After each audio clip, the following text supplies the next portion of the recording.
Jai Baba to all of you. Hearty thanks for giving me this opportunity to speak on Baba's 10 months Manzil-e-Meem period ranging from June 1922 to April 1923. To be precise, 7th June, that is tomorrow 2022, is just one day short of the 99th anniversary. Before I begin, as always, I would like to place a disclaimer that whenever I am explaining or interpreting anything, it would be my own understanding of Baba's words. What I believe that this particular period of Manzil-e-Meem was a melting pot of people belonging to different religions, caste, financial background, cultures, upbringing, and viewpoints. It was the first ashram of Baba where he inculcated in the group the importance of relationship with a master and his disciples, the importance of obedience, of a disciplined life, of honest and hard labor. It was here that he fostered shared living in harmony with a group which was very heterogeneous in several aspects. It was here that Baba, for the very first time, divulged certain spiritual truths which will be revealed in the course of the talk. To cover such a vast subject in such a short time, I had to toggle between taking many areas of Baba's life in the period fleetingly or to go deep into very selected areas, and I have chosen the latter. As we all know, when Baba left Upashri Maharaj in January 1922, when Upashri Maharaj joined hands and said, Merwan to Adi Shakti Hai, you are the primal force, you are the avatar. He straight came to Mumbai, Bombay at that time. He straight first came to Bombay and lived with Munshi Rahim for a few days. At that time, he told Sadashiv Patel to build a jhopdi at Pune, at the Ferguson College Road, where after a 10-day period in Bombay, he went to Pune and did not go to his own house in Pune, but stayed for a certain period of time in that jhopdi. During that jhopdi period, Baba indicated that one day we will walk from Pune to Bombay. So this happened on the 22nd of March 1922 when Baba started off from Pune walking towards Bombay.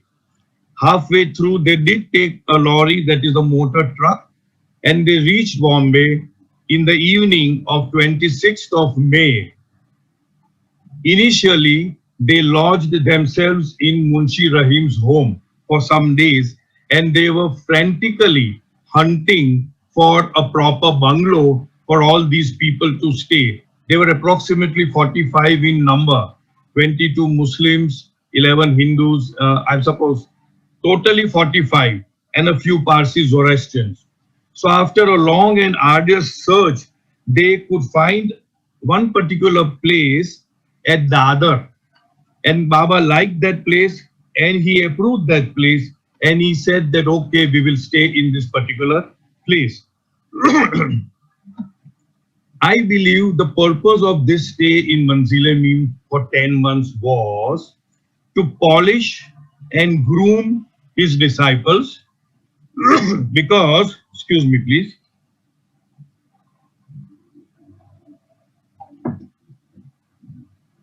most of his followers at that time were his school friends, college friends, family members, and other relatives.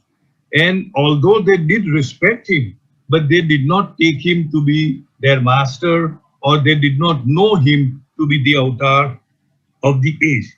So here, this particular place was taken on hire at a rent of 350 rupees per annum per year, and it was taken in the name of Behramji. We all know Behramji as one of Baba's disciples, early disciple. It had a big hall down and a big hall up and a separate room still up the top floor. So Baba asked Slamson, under Slamson's supervision, there was an alteration done to this particular building. 13 rooms, 1-3, of about 8 feet by 8 feet were made through gunny bags. Gunny bags were pasted on a wooden frame in order to make them into rooms. And there was a big room upstairs and a big room downstairs. And Baba used the downstairs, the ground floor room, the big room, as a meeting hall. And Baba and Gustaji occupied the top floor. On the 7th of June, after all the interior decoration, so to speak, was complete, Baba entered this particular place. They met in a large hall, and the first thing that they discussed was the name to be given to this bungalow. So after some suggestions and discussions, Baba's selection was approved and it was named Manzil-e-Meem, which means, in one way, it means the house of the master, but it also means where the descended ones live. And of course, Baba is the descent, where the descended ones lives. And also, in the language in which it is written that the Persian alphabet, it has a circle and a tangent attached to it. The circle represents God, and the circle with a tangent attached to it represents Meem, which is the avatar, the house of the Lord, the house of the Master. Immediately thereafter, Baba, on his own accord, without consulting anybody, allocated the rooms. He made them partners 1 and 2, 3 and 4, 5 and 6 without asking anybody, and he allocated all the rooms to all the Mandli who were staying over there. Right. And in order to inaugurate, we call it the housewarming, in order to inaugurate this entry of Baba into his very first ashram of this advent as the avatar, he organized a Qawwali program in the evening by sending out invitation to the neighboring Muslim population, and all of them attended, and it was a grand function. So now, again, the very next day, how it began, Baba said, Baba enjoined upon all the residents over there to be very careful to follow certain instructions which were given. The very first day, he gave what are known as the 7 orders or the 7 commandments. I will briefly go through that, and then thereafter, these orders kept on changing, kept on altering. At certain times they were tightened, at certain times they were loosened, at certain times Baba gave 28 orders. We won't go into the details of this, but the 7 first orders I would like to read out for record purposes. Baba says, and they were supposed to take a vow, and to such an extent that Baba asked his brother Jal to prick his finger and to take a vow with blood, to write in blood that he will be following all Baba's instructions. Now, what are the instructions? It says the orders were to follow to the letter the spiritual instructions given by me, to keep or break the spatial connection with one or more than one from the company or otherwise that I order, to totally abstain for 12 months from intoxicating drinks or substance, as well as sexual intercourse, except when allowed by me with your wives. There were many Mandli members who were married, and they were supposed to dissociate, to divest themselves from everything about the world and come and join Baba. So Baba would allow members to go and visit their homes from time to time.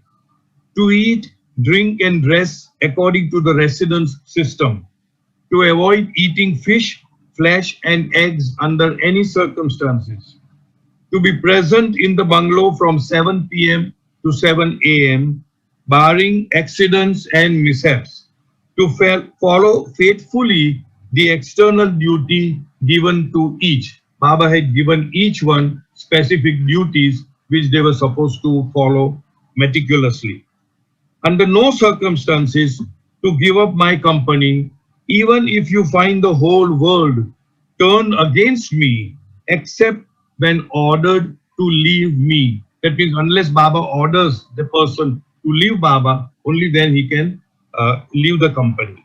And then Baba writes, note, if any of the above 7 orders is intentionally broken by anyone, who binds himself to my orders, I shall lock myself up in my room, avoiding completely all food, drink, and company, which please note. So, what I feel is from the very beginning, Baba punished himself for our transgression, for any mistake that we made. We who belong to Baba, Baba would punish himself. Now, these were the general orders which all were supposed to follow. Then there was another unusual order not to read anything. Even if you are walking on the road, you are not supposed to read the billboard. How difficult it must be for the Manli at that time. And if you come across anybody from the Baba community or from the family or relative, you should not interact with that person. Now, that created many awkward situations, and we all know, I'm not going into the details, where Sarosh Irani met his friend, and the friend was coming straight to Sarosh and said, Sarosh, don't you know me? Don't you recognize me? What happened to you? Have you gone crazy? And all that. But afterwards, of course, Baba solved the problem by asking Sarosh to write to him and meet Baba subsequently. So such awkward and amusing situations used to happen during the Manzil-e-Meem time. Then Baba trained everybody for what Baba called instantaneous obedience.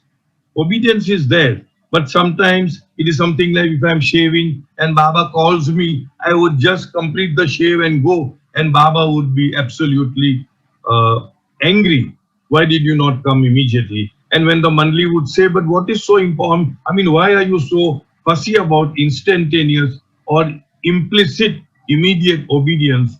Baba gave a very beautiful example saying that when I feel like giving you that, and by that I would assume liberation or God realization, it is a matter of split second. At that time, if I tell you to jump, you just jump without thinking at all. And I am trying to train you so that you are prepared when when I'm in a mood to give you that, so that you do not miss out on that. So Baba's obedience to Baba was absolutely impressed upon in this first ashram, Manzil-e-Meem. Then something very unique Baba said as to why is it that I have taken birth in the Zoroastrian community.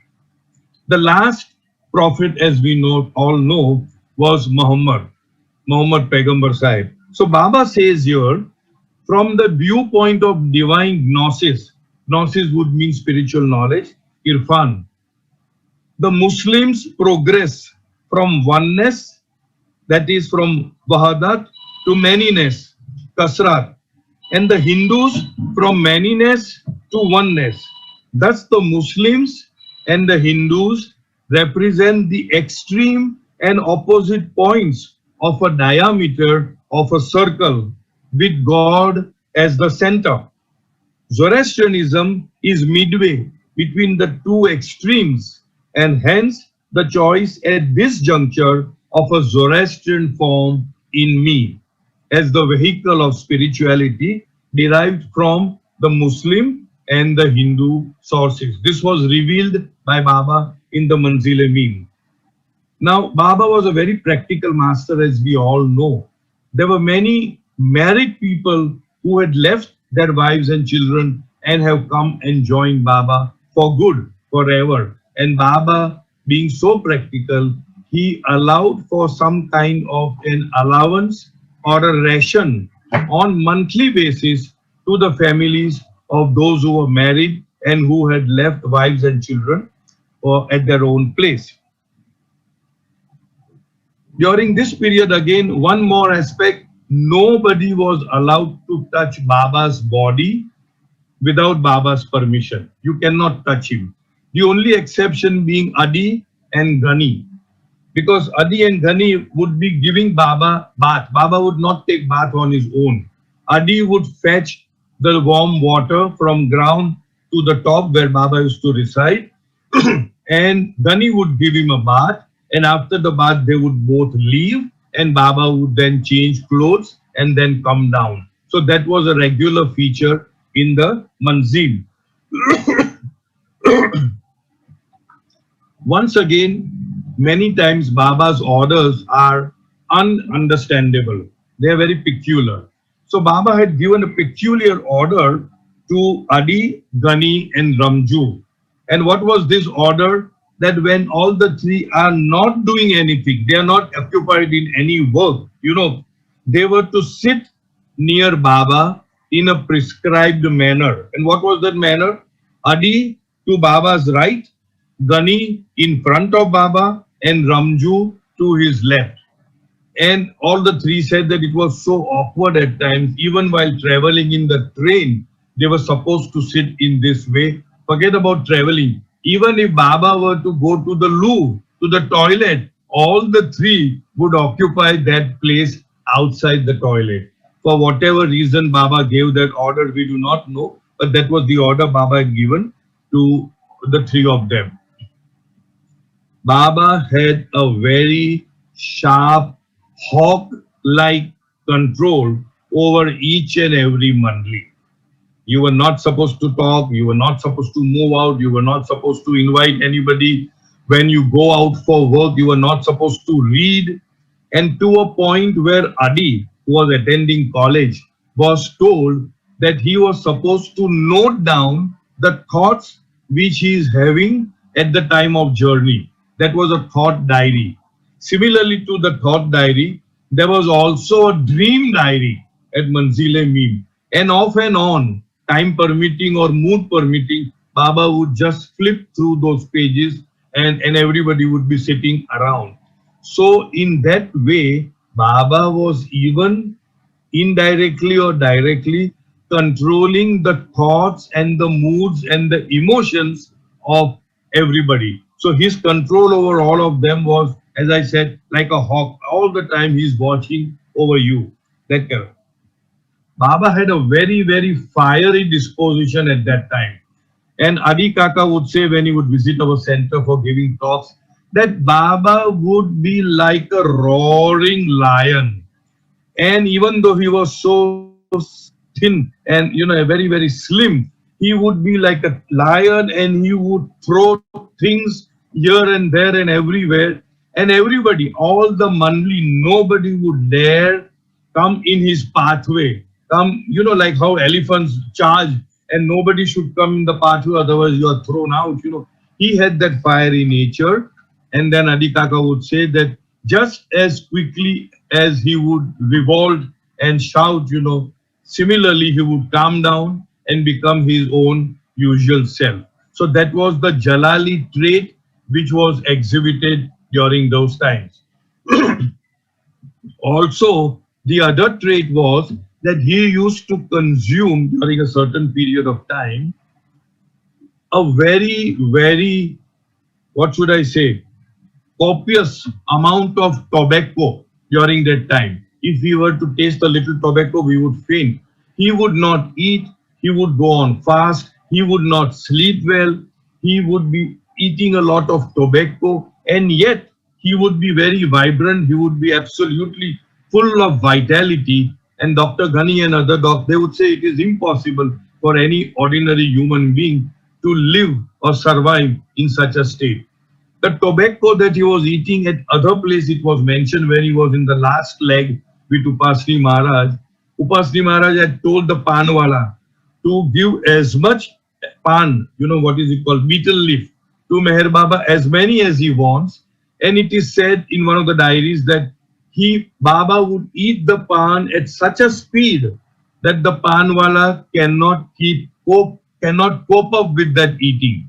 So in other words, we just cannot imagine what must be happening. I'm sure it must have something to do with his coming down stage, as how Baba was banging his head all around. So it may have something to do with that.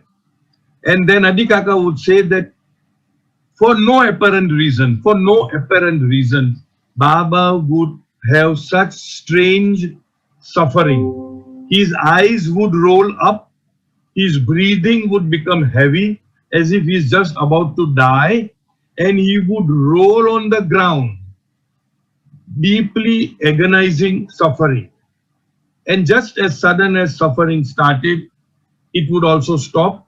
And sometimes Baba would say that he was suffering for a particular member of the circle. And he said that I will need to suffer like this for my entire circle members. Then we all know that Baba loved recreation. So recreation was a part of Manzil-e-Meem, where they would play gilli danda, they would play cricket. We all know about how Baba would harass Gani and not allow him to sleep. Again, I won't go. I'm racing against time, but that's fine.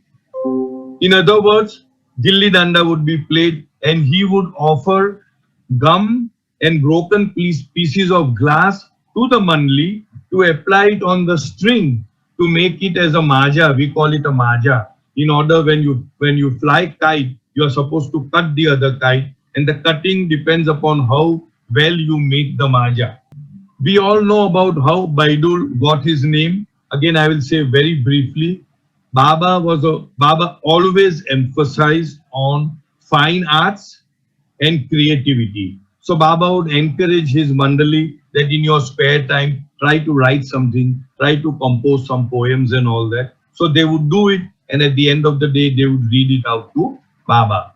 Now, Rustam Jafrawadi, whose name was subsequently, who was christened Bhaidul, he also felt that he should also write.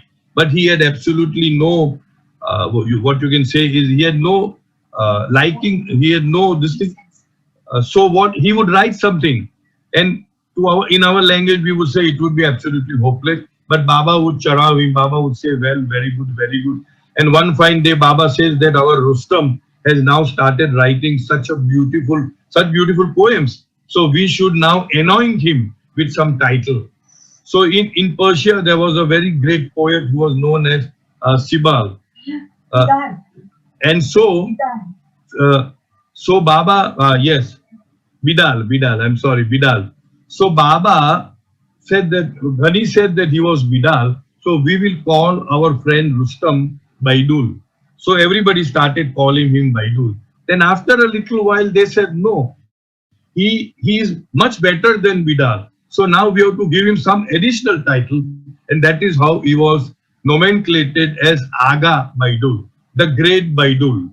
And there are very many stories of how he would write the poem in the tram, and he lost his sense of time. He could not get down at the right station. He was late for the return journey, because returning you're supposed to return at 7 p.m. And Baba, in a sense, rebuked him lightly and said, now henceforth you do not ride in the tram, but ride only when you are in Manzil. So that was about Baidul. Similarly, Dr. Ghani's dispensary, American dispensary, homeopathic dispensary, Baba was, in our language, charaving him. He was encouraging, your dispensary is going to flourish. And at one time, there will be 6 people working in your dispensary. And finally, it turned out that 6 people were required to close down the dispensary and sell off all the remaining stock and all that. All this happened during the Manzil-e-Meem period. Perhaps Baba wanted to cut him off from his practice of homeopathy and take him full time towards him.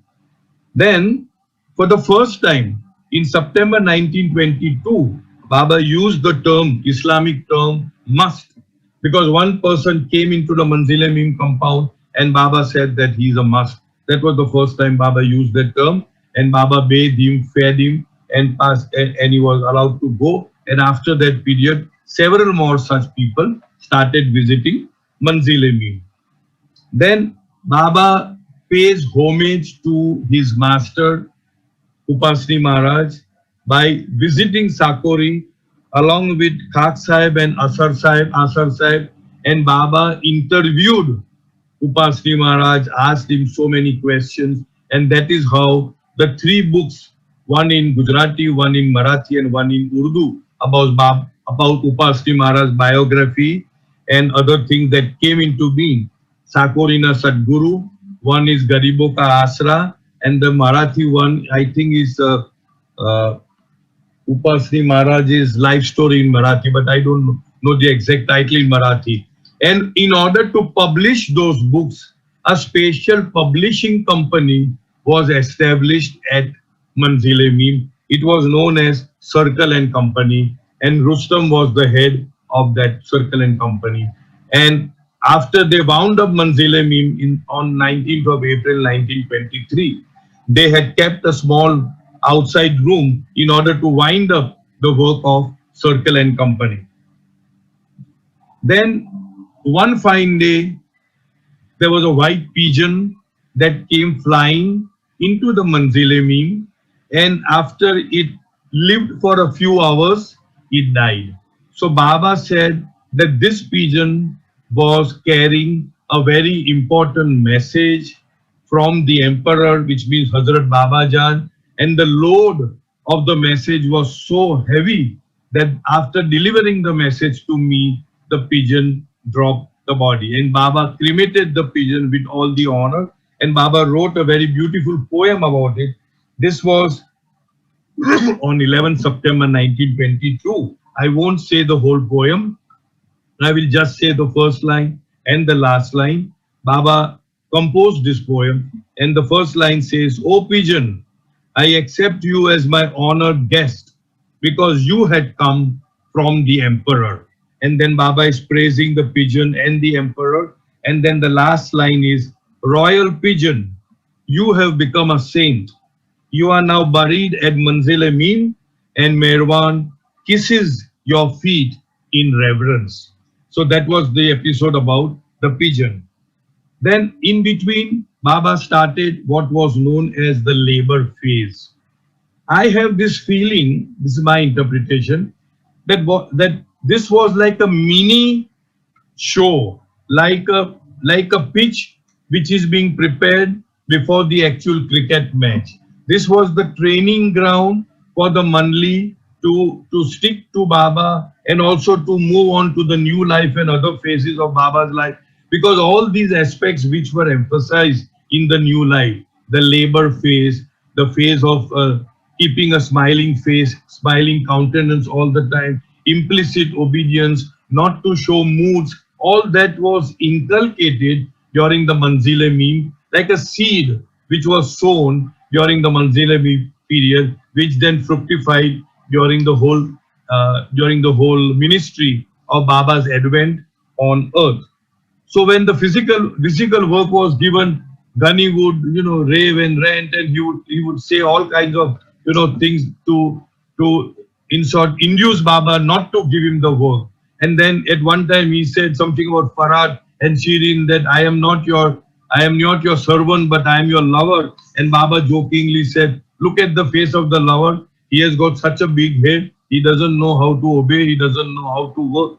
But then, as always, Baba was so magnanimous that he relieved Ghani from this work, and he gave him the work of proofreading of the Urdu version of Garibo Ka Asra, which was Baba's Upashri Maharaj's life story. Then from 1st of October 1922, Baba started a new schedule. In that, what Baba said, again in brief, was that everybody was supposed to get up. They must remain awake between 4 a.m. and 5 a.m. Baba said this is nothing to do with religion. It has nothing to do with Nam Jap and meditation and all that. The very fact that you are awake within those two periods, between 4 and 5, that is the most spiritual period. And Baba says here that it was between these hours that Hazrat Babajan gave me the experience of truth. And it was also at this time when Upashri Maharaj brought me up out of the ocean. That means brought down from the, retaining the God consciousness, gave me the consciousness of the illusion of the three worlds, etc. And it will be between these hours that the circle too will attain realization. So that was the period between the 4 and 5. Now, then after that, Baba, slowly he is tightening the grip. He is so very remarkably, I would say use the word shrewd because he himself uses it for himself. The first spiritual instruction was given. And what was that? Baba, after explaining the importance between 4 and 5 a.m., Baba said, ask everybody to choose one name of God, any one name of God, and to choose one posture or position to sit. And Baba said that once you have chosen this posture and the name, then you have to continue this exercise for the next 10 months. So that is how Baba, and that was the first spiritual instructions given by Baba to his Mandali in Manzil-e-Meem. The only exemption to this rule was Gustaji, because Gustaji was supposed to prepare tea and breakfast and all that by 6 a.m. By 6 a.m. Then there was another very queer instructions given by Baba. During those times, I'm sure there must be a lot of mosquitoes around that area, because there was a what we call khari, the backwater kind of thing flowing around there, and obviously that becomes the breeding ground for mosquitoes. So Baba's order was to kill at least 50 mosquitoes every day. And the record says that it was such a funny sight that people are hunting for mosquitoes, jumping here and there, and after killing the mosquito, they would collect it in a small box or something, and at the end of the day, they would count and report to Baba how many mosquitoes they have killed during the day. And they say that by the end of the day, our hands would be all full of blood, as if we have just returned from the slaughterhouse.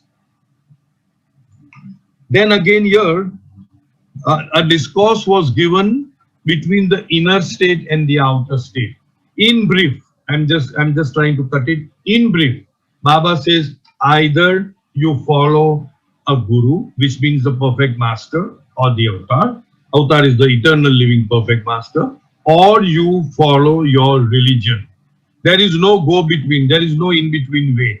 If you follow your master, he will show you the inner path. If you follow your religion meticulously, that is the Sharia or the Karma Kand. But surely the middle path of the yogis and all that is fraught with a lot of danger. One should never experiment and meddle with that path. Either you follow the master, or that was the in short the discourse given between the internal and the external state.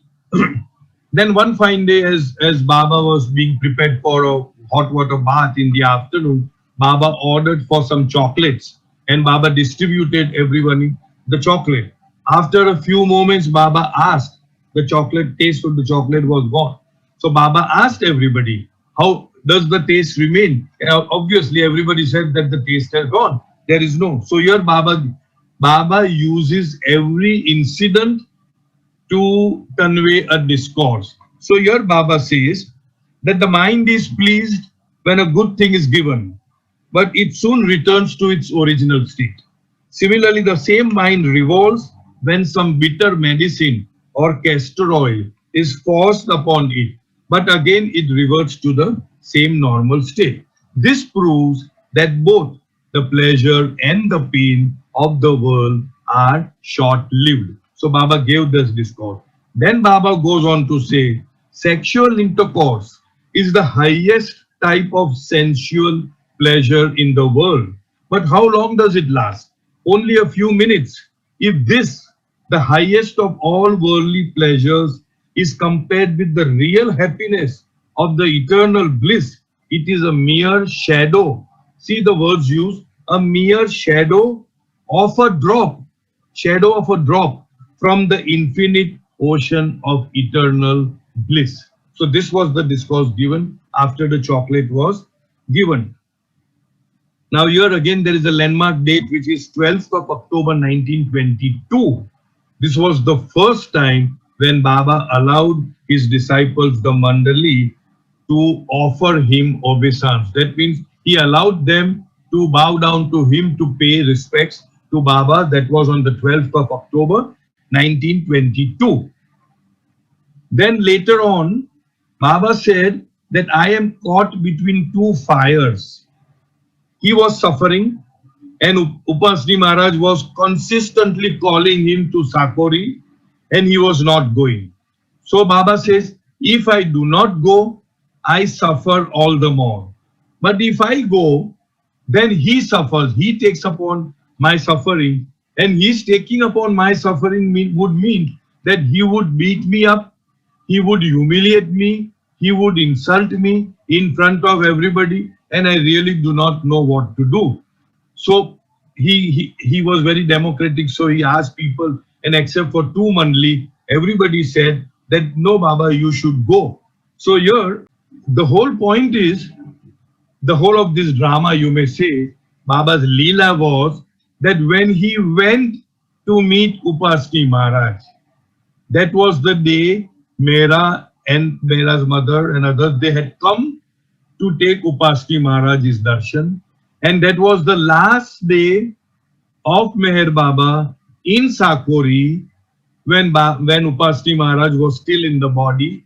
And that was the first time when the eyes of Mera and Merwan, or Merwanji, or Meher Baba, actually he was not yet named Meher Baba, he was called Merwanji, that met. So this whole episode was only to ensure that Mera and Merwanji see each other in the presence of Upashri Maharaj. So, sorry. I'll just read out so that it is authentically recorded. Baba with Sadashiv Patel left for Sakori from the Manzil at 10 p.m. by Delhi Express, reaching there in the morning of Sunday, 15th October 1922, to present Upashri Maharaj with some newly printed photographs of Maharaj and Sai Baba, and also to inform Maharaj about his biography to be soon printed in Urdu. This turned out to be the last visit of Baba to at Sakori till Maharaj was in the physical body. Now, after he came back and after this thing was over, Baba was also known as an agreement wala Baba. So he would make people sign agreements. In the first place also, he made people sign the agreement. I forgot to mention that when the 7 orders were given, he made the members sign a certain agreement. So here again, another agreement was signed after his return from Sakori. This was on 18th of October 1922. Very briefly, I'll read and very quickly. We, the undersigned, in full possession of our senses and of our own free will and accord, hereby agree not to leave Meher Baba under any circumstances from 1st November 1922 to 25th April 1923. We also agreed to stay on with him, unmindful of any family events, even if our families face some misfortune like the death of our nearest relative, friend, or parents. After the lapse of the said period, Meher Baba binds himself to fulfill the promises which he had already verbally agreed to before the 10th of June 1923. However, if any of us fail to stay with Meher Baba under any difficult or trying circumstances, then he is not obliged to keep his promise. So this was the agreement which Baba made all the Mandli members sign on the 18th of October 1922. Now I think I'm nearing my time, so I'll just go into a little fast forward. All right. On the 28th of December 1922, Baba gave a long list of 28 orders, which of course I'm not going to read now, but then this was signed by Meher Baba as Meherwan. Another important factor in the Manzil-e-Meem period is that on 3rd of January 1923, now we are in 1923, in the evening, upstairs at the Manzil, Baba broached the subject of setting aside an hour or two daily for all members to get together in the evening to discuss and decide various questions of the domestic as well as recreational life in the Manzil. Now that meeting was called the Gupta. Some people pronounce it as Gatta, but I think the correct position. Gupta is like a tavern or a wine shop. We call it Daru ka Adda. So that is called the Gupta. And here, this was the official body of the government in the Manzil and the institution of local self-government introduced in an otherwise autocratic atmosphere. So the meetings were held, things were discussed, threadbare, heartily, but no hard feelings was to be kept after the meeting. So that was the establishment of Gupta, which actually is a very good institution for all of us to imbibe, to speak out everything, but not to carry that hard feeling for anybody after the meeting was over. Then, okay, when the book was finally published, the Garibo Ka Asra and all that, it was of course in Urdu. So here it says there was a very queer situation from the extraordinary jumble of contradictory circumstances which made selling the book a daunting task. Why?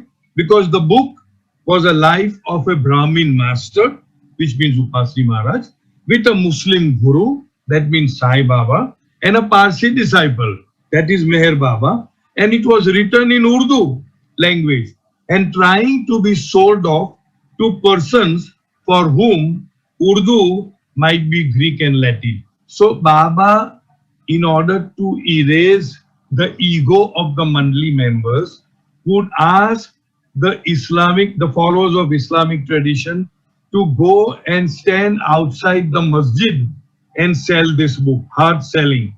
How embarrassing it could be, how ego crushing it is, because the moment they will ask what is the book about, they would say, oh, it is of a Brahmin master and you are selling it to the Islamic community. All right. Then again in the Manzil-e-Meem, the motto of mastery in servitude was established. Although the emblem came much later, but it was in one of the meetings of the Gupta that they said that we must all have a motto, and it was in the Gupta, in the Manzil-e-Meem, that the motto was selected. There are some important things where I would like to say. One is that the Manzil-e-Meem was the place where the engagement of Rustam K. Irani and Piroja, that was Mehra's sister, took place. Number one. It was from Manzil-e-Meem that Baba attended the wedding of Dina Talati and Nawal Talati, which took place at Kamabad. Baba did not enter the Kamabad, but he came from Manzil-e-Meem, which is at Dadar, to Kamabad, which is at Girgaon. He came in a tonga. He called the couple outside from the bag and he blessed them, and then they went on. So that was the importance. And the most important thing was that this was the basic ground, the Manzil-e-Meem meetings and period where he decided about his future place of establishing his ashram, which is Mehrabad, which we call Mehrabad. Now, it's a long process. In short, Gulmai indicated, Baba said that after I leave Bombay, I want to go and settle somewhere outside Bombay. And Gulmai gave a hint, why don't you come and stay in Arangaon? And then Baba asked, what is so special about Arangaon? What is so special? And Gulmai gives a long history of saying how her husband, Khan Bahadur Kekashru Irani, purchased this place after the World War I ended, and how it is lying idle without being used, and how the Gilori Shah, who was their family master, so to speak, said that he wanted to be kept at Arangaon, and when Gulmai says, why Arangaon? It is such a remote place. Nobody is going to come there. That is when he uttered that you have no idea of how important this place is going to be, because here a very, very, holy one, Meher Baba, is going to come and establish his ashram over there. And when he walks here and there, and even if the dust from his feet were to fall on my tomb, on my samadhi, I would be so blessed. Gulmai told all these episodes to Baba, to Merwanji, and Merwanji was smiling away, and he did not promise anything. He said, okay, let me see, I will see. So I think I would like to end this by saying basically that Manzil-e-Meem was in fact a real coagulated mold for Baba to mold the character and give the spiritual instructions to his so-called mandali, which would become his circle members and which would become his mandali. There are quite a few other instances, but I would respect the time and thank you once again for giving me this opportunity. And Jai Baba.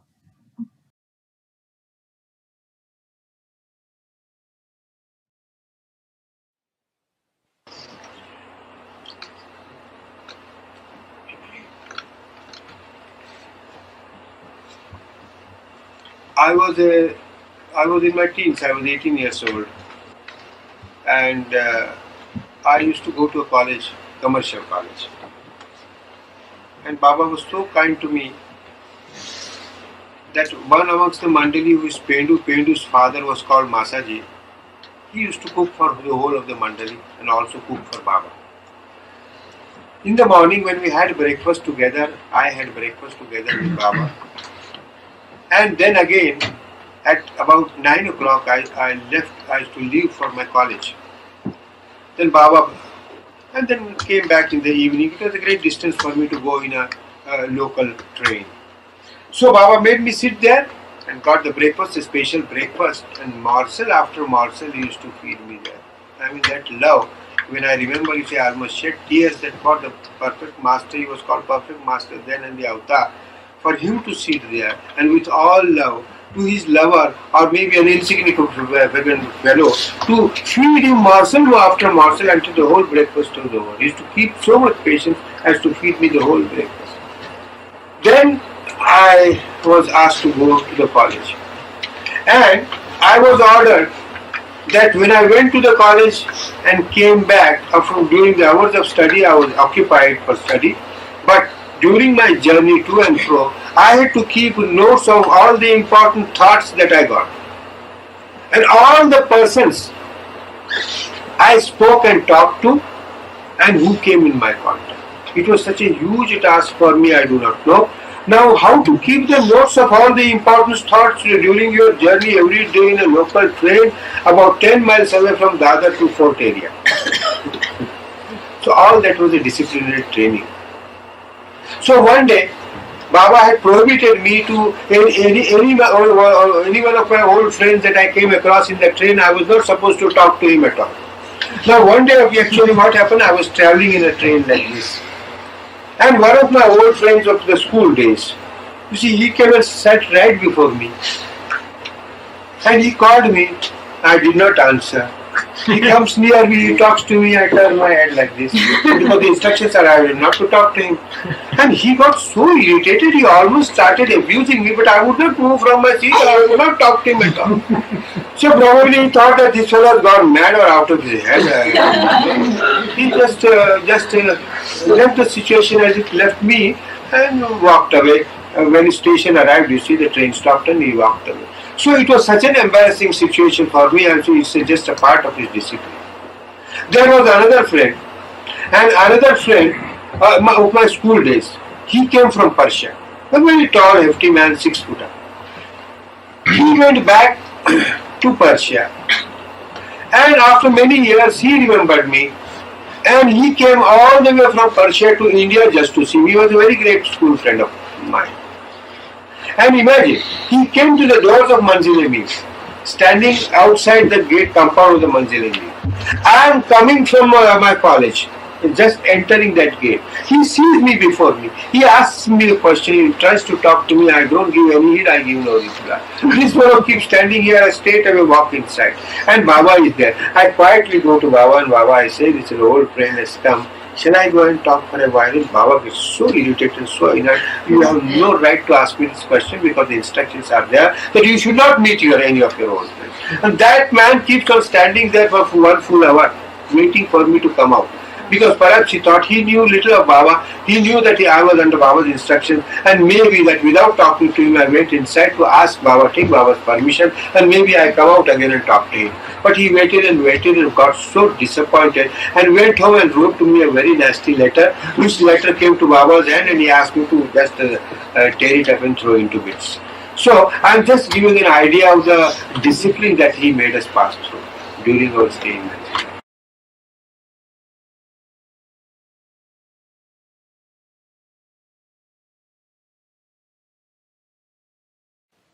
Spiritual line, we make mistakes, and I'm not ashamed to say that. We make slips. And why not?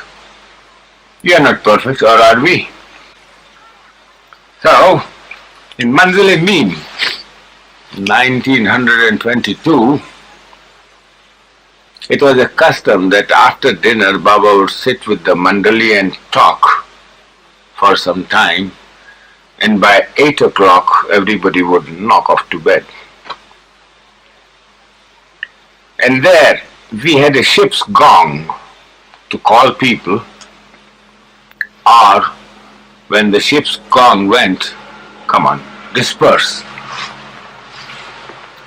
So on that particular day, Baba said, all right, go to bed. Enough is enough now. 8:30, go to bed. The last of Baba's orders.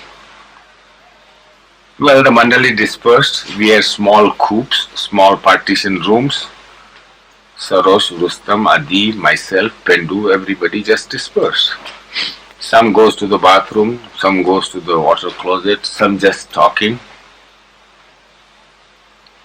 And after about 5 minutes, the gong goes. Summons. Come on. We all assemble. What's wrong now? What's happened? Baba just stands there. We all stand at attention. He asked a question to one of the Mandali, what were you doing? Baba was there washing my face. Next man, what were you doing? Baba had gone to the WC. You, what were you doing? Baba was talking to such and such. Right. What did I tell you 5 minutes ago? We started fumbling. Baba, you said go to bed. Then why are you not in bed? I told you to. You heard me. You said it, don't you? Alright, why are you not in bed? Why are you talking to such and such a man? Yes, Baba, our mistake. Look, when I give you any order, you shall follow it literally. I told you to go to bed, alright? Get straight into your cabin, unroll your bed, lie on it for 5 minutes, and get up again to attend to your needs. That would be following the order literally. Never do contrary to my orders. Remember that. Don't forget it.